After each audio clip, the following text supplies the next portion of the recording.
President Obama, former President Obama, did in September with Prince Harry that's making news today. Yeah. Take a listen.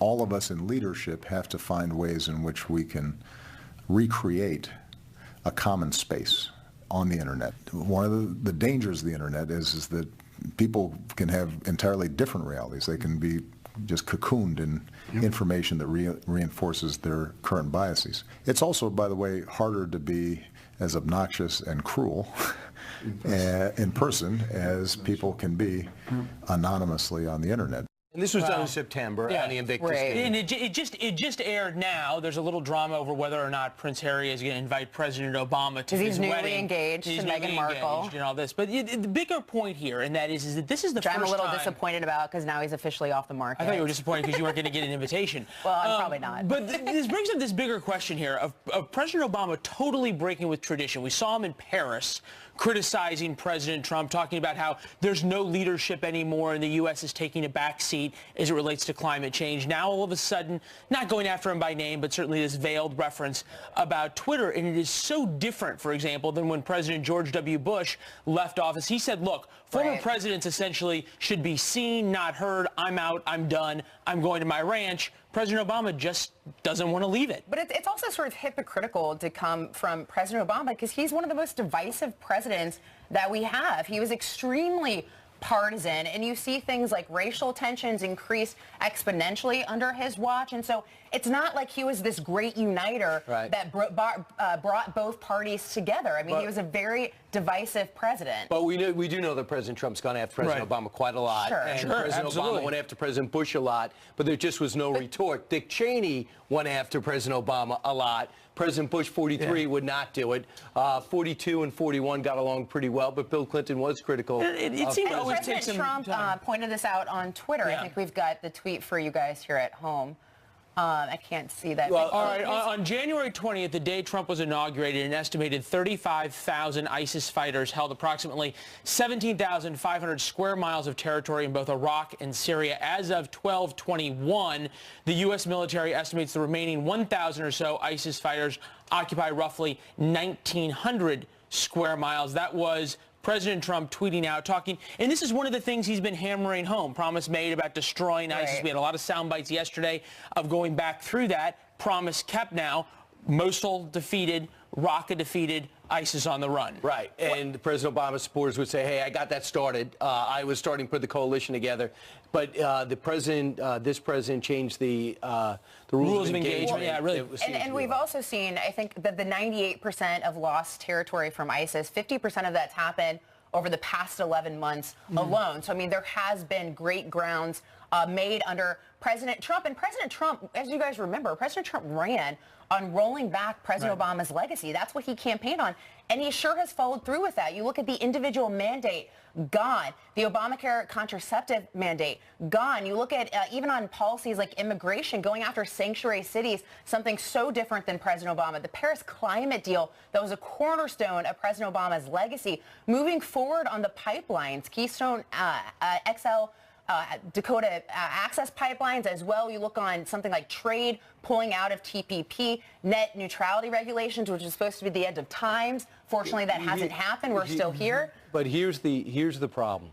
If you go out, I think President Trump got to do what he says he's going to do. But if you go out and say, I'm just going to undo my predecessor, then if President Trump loses in 4 years or 8 years, the next guy or woman's going to come in and go, I'm just going to undo the other one. Sure. I mean, at some point, I think President Trump's tweet right before Christmas, it leads to that point. You got to say, okay, enough about the other guy.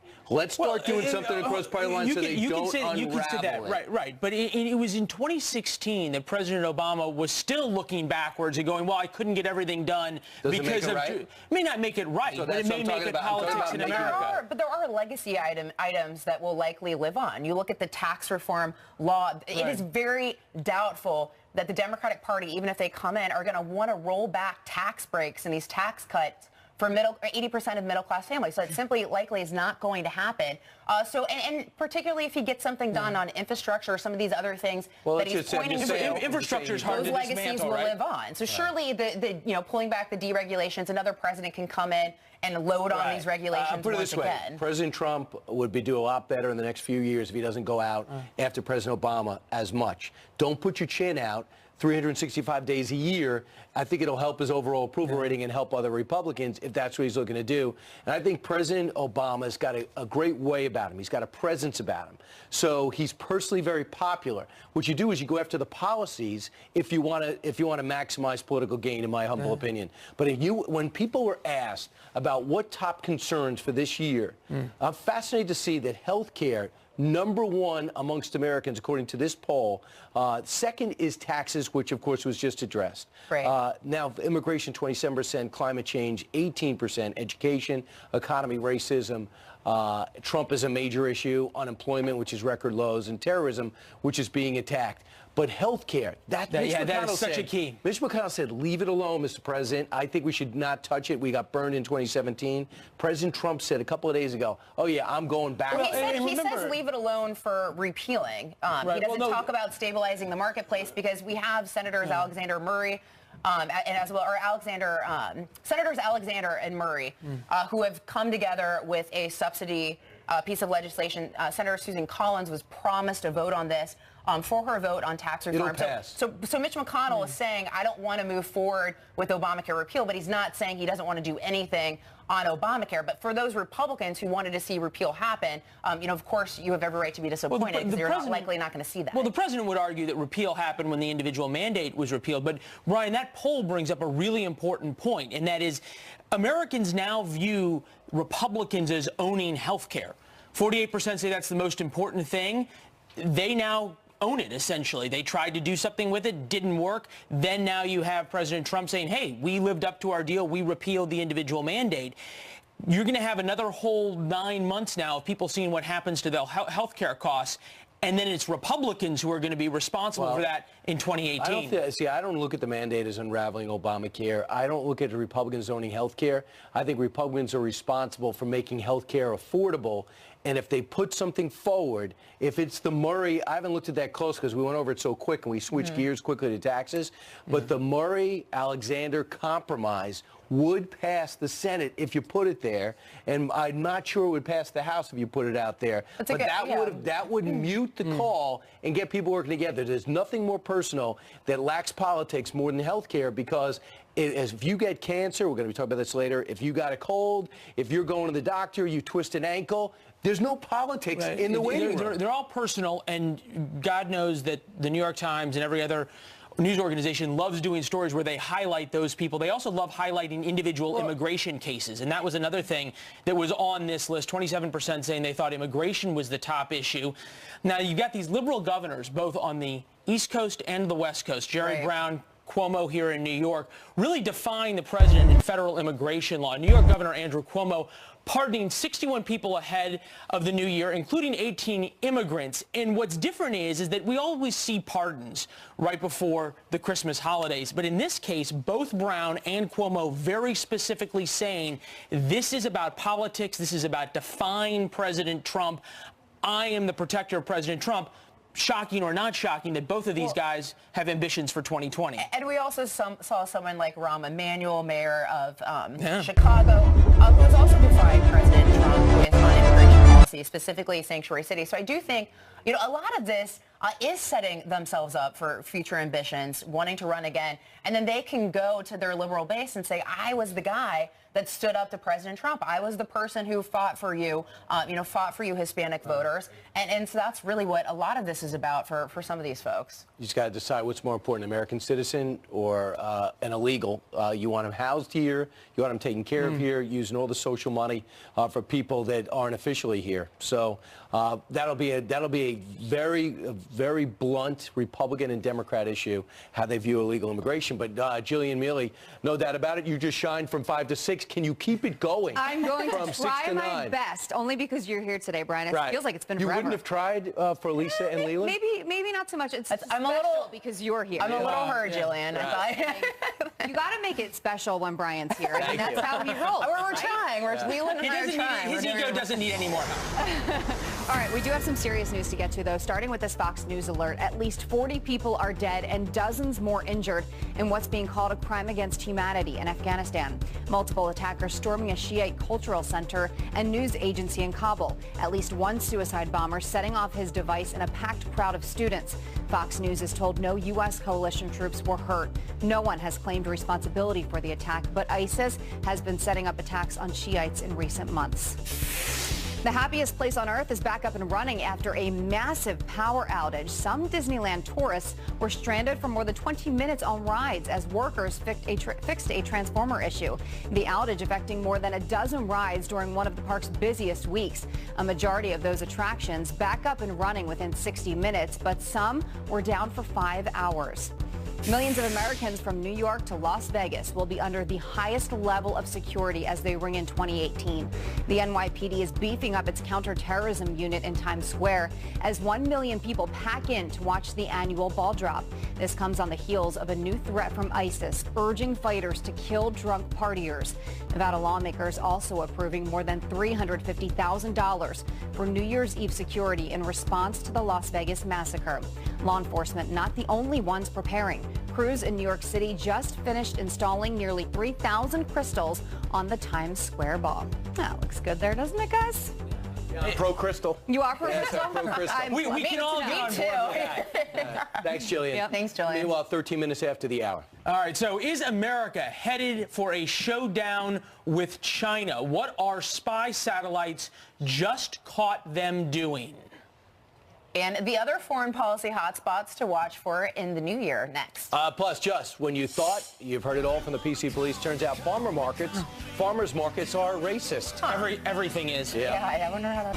All right, get this. U.S. spy satellites reportedly capturing images of Chinese ships illegally selling oil to North Korea. And this happening dozens of times in the past few months from companies that were sanctioned by us. So what does this mean for our relationship overall with China now that we have pictures to prove it? Here with more, and including a breakdown of the foreign policy hotspots likely to be prevalent in 2018, Fox News foreign policy analyst Kyron Skinner.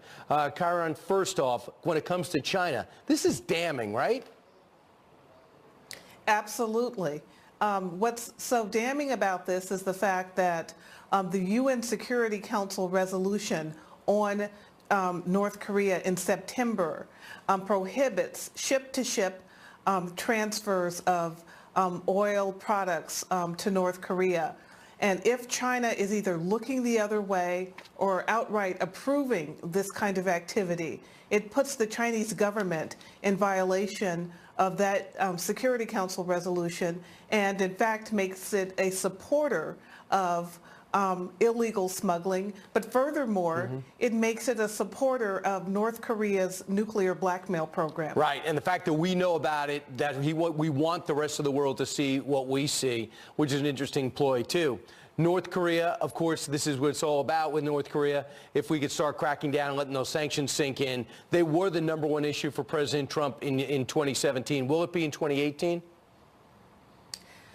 Yes, it will be, and the president needs the Chinese to be an honest broker in this process because most of North Korea's petroleum products come from China, and if China could comply with the various UN Security Council resolutions, it would absolutely hurt the North Korean regime. Right. So the administration is going to be front and center on both China and North Korea. Russia's got to step up too, and Russia has to stop. And there's indications that there's some of their nuclear scientists are the ones expediting their nuclear program. Next, when it comes to ISIS, we need to blow them out once and for all out of Afghanistan and destroy them as they head towards Damascus in Syria. Are we going to?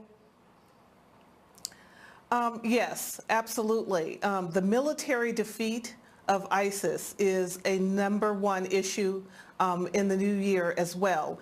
There are probably about 1,000, no more than 3,000 ISIS fighters left in Syria and Iraq, but the fact that there are any left is of concern.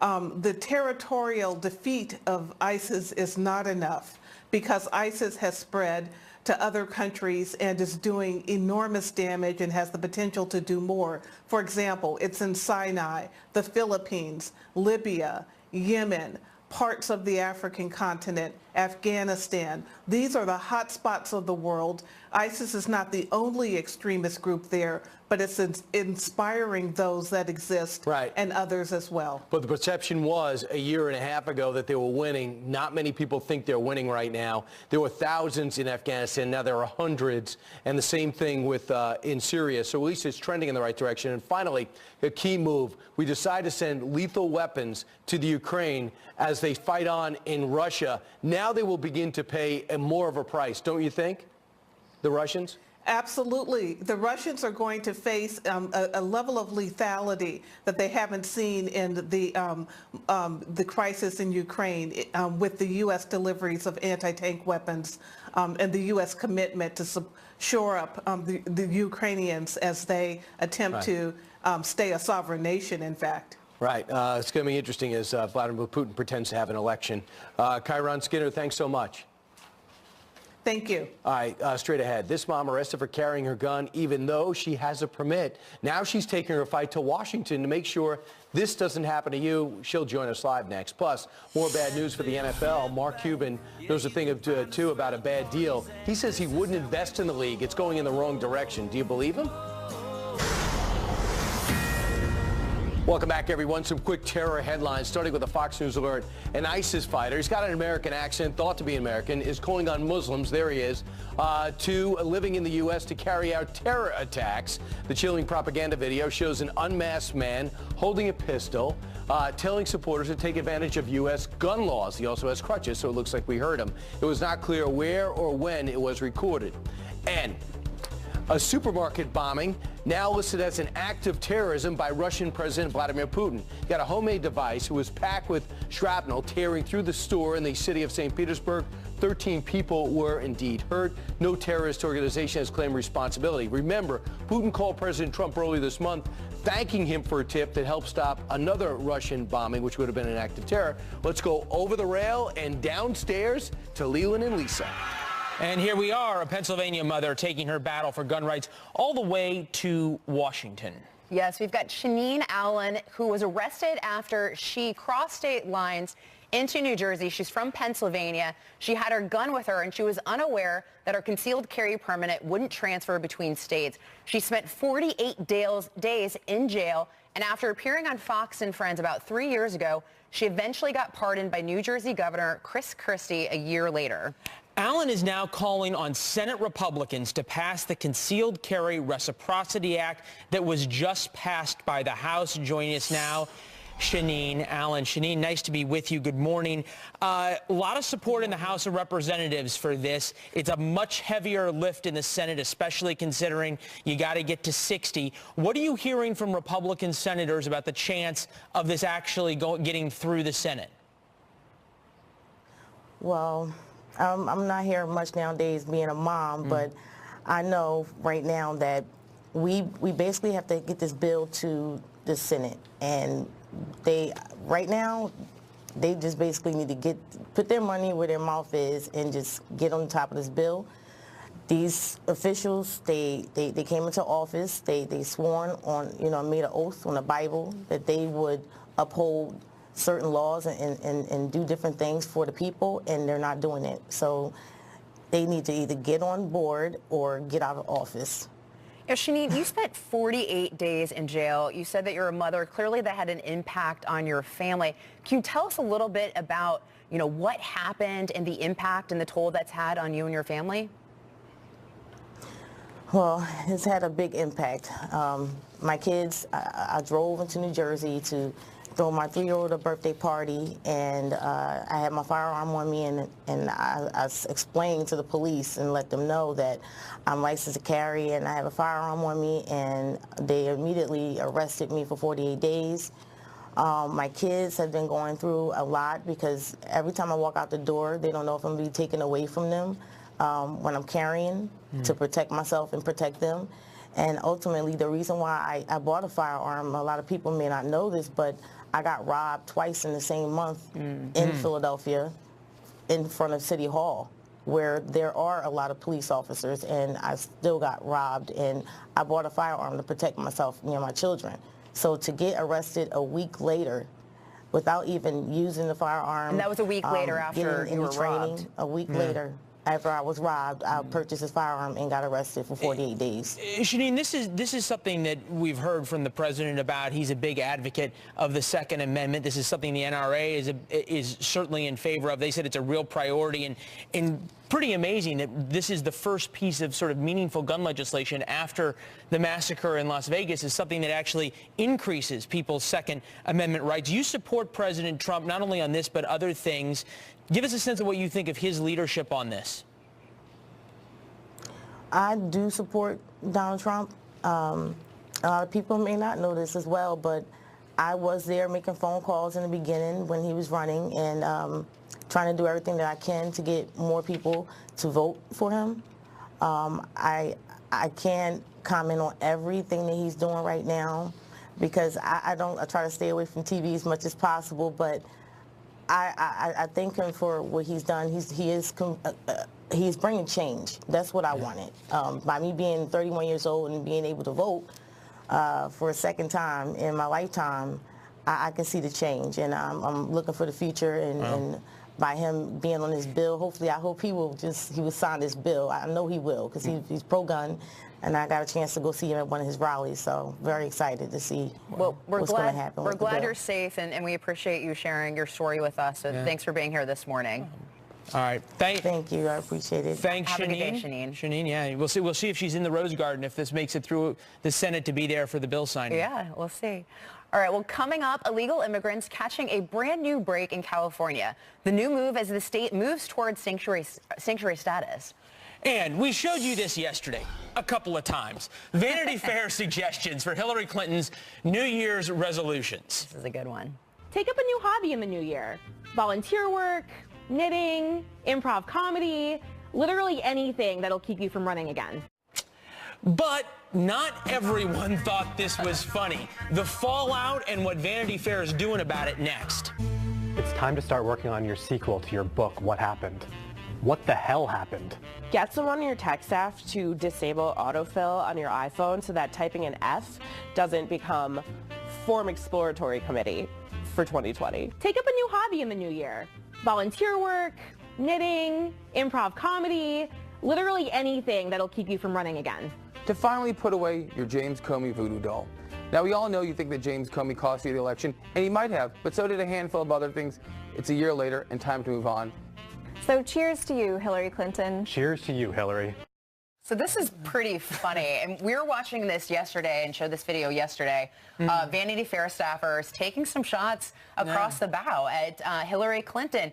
And, you know, they've been an advocate of hers. They've been very supportive of Hillary Clinton taking a shot here. Her supporters aren't taking it so well, though, Brian. Because I guess they're posing it as it's sexist to tell her to take up knitting, and maybe you shouldn't go after somebody who was vanquished and lost, because for the longest time the narratives have been because the thing was rigged or the Russians played a role. Yeah, so Vanity Fair got all this backlash. Considering that for the most part, they've been really just jumping all over President Trump, I find this astounding. Well, not only that, funny. There were people burning their Vanity Fair magazines and saying they were going to cancel their subscriptions. And it shows you what the outrage will do. Vanity Fair caved in less than 24 hours. This is what Vanity Fair says. It was an attempt at humor, and we regret that it missed the mark. When have we ever heard a response like that from, late night comedians or Saturday Night Live that have taken numerous shots at President Trump or his family and his staffers as well? And they've gotten backlash. They've taken it way over the line with things like Kellyanne Conway, some of those skits, and never have we once seen them forced to apologize or say, hey, maybe we crossed the line here. But of course they do it for Hillary Clinton. Well, noteworthy though, it was the people who were getting angry at Vanity Fair are the people Vanity Fair care about. They're all the liberal celebrities that they cover and that they do stories about. Those are the ones who are tweeting about it, and suddenly you had that from Vanity Fair. There'd be a great deal. They'd get more subscriptions if there would be an equal opportunity offender, and that was attempted humor, and let people be the judge. Now let's move on to the NFL versus the NBA. Mark Cuban was asked, hey, now that the Carolina Panthers are up for sale and P. Diddy shows some interest, what about you? And you know, you want to get into baseball. In the past, you've talked about getting into football. He said something I find somewhat disingenuous. Really? Oh, really? Why do you think it's disingenuous? Wait, Mark Cuban disingenuous? Let's put the quote up and we'll let everyone decide. This is what Cuban said. Why would I buy an NFL team if I think the league is in decline? There's no team I would want other than the Mavericks. Certainly no football team in the universe. There's not even a close second. And what I am going to say to my son and his friends or my daughters and her friends, oh yeah, football is dangerous, but for you, but I bought a football team. I know I'm a hypocrite from time to time, but I really, really try not to be. You don't buy this, Brian. Yeah, why do you think it's disingenuous? Well, a couple of things. Number one, you have a league in the NBA that is trending upward. I give them tremendous credit for taking their problems. In the past, they have Steve Kerr and Greg Popovich comes out against the president. That's fine. That's after the game or before the game. But when you watch an NBA game, you don't see politics. Yeah. And for the most part, they were all standing during the national anthem. They had an issue 10 years ago. They handled it. So LeBron James, very anti-Trump, but he does it after or before the game. He doesn't put it in your face. I think what the NFL did is hurt itself by Kaepernick taking a knee and then others following in his wake during the game, making everyone talk about it. But if you look at the trends, the NBA is trending up, but it's a 1.8. The NFL might be down 9%, but it's still getting 6.7. It's not even close in terms of value. Yeah. Well, you're talking about the rating numbers in terms of how many people are not. Popularity and value. That said, though, the ratings have been tanking, as you point out. Down 9%. Down 8%. And the NFL has canceled the final Sunday night game of the year. You don't cancel things if they're doing really well and you don't think you can put something better in place. Compared to the NBA. I think this whole thing is just a shame, though, because you have so many hardworking Americans who are spending their hard-earned money just to go to a game, to take their kid to a game, to enjoy something. Politics has infected every aspect of society these days, and people just want a break. They just want to have fun. They want something light. They just want to enjoy a Sunday with friends, a girlfriend or boyfriend, taking their kid to a game, and then now it's been infected by politics. I just think it's really sad. It's very disappointing. There's a couple of things. You have the problem with the head injuries coming to a head this year, pun intended. And you also have a situation where more work has been done than ever before. Number two, a lot of stars have gotten hurt this year. Really hurts the league. Headlines of Sports Illustrated said carnage. It's true. That hurts the league. And number three, that with the kneeling. I would tell you the NFL is the most valued franchise in the entire world. It's much more valued than the NBA.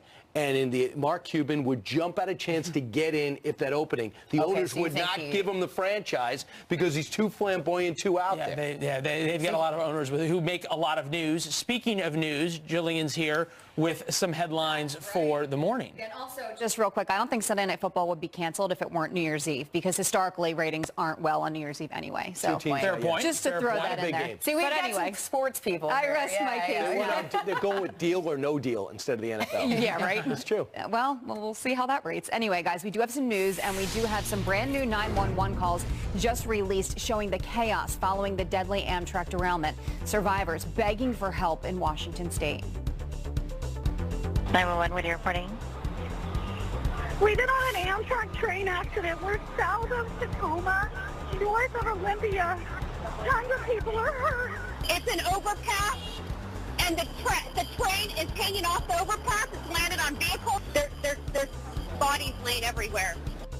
3 people killed and more than 100 hurt when the train flew off the tracks and plunged into traffic. The NTSB still trying to figure out why the train was going 50 miles over the speed limit. Illegal immigrants catching a break in California. The Orange County Sheriff's Department will no longer check inmates' immigration status. Deputies also will not alert ICE agents of undocumented offenders. This in coordination with the so-called Sanctuary State bill that goes into effect on January 1st. It essentially prohibits local police officers from helping enforce immigration laws. Well, you can now add farmers markets to the list of things liberals consider racist. 2 professors at San Diego State University slamming those markets, calling them, quote, white spaces where the food consumption habits of white people are normalized. They also claim markets cater to rich households, which raise property values and displace people of color. Well, the force is strong with this one. Take a look. A grandma has the time of her life playing a virtual reality Star Wars game. Wow, lock him!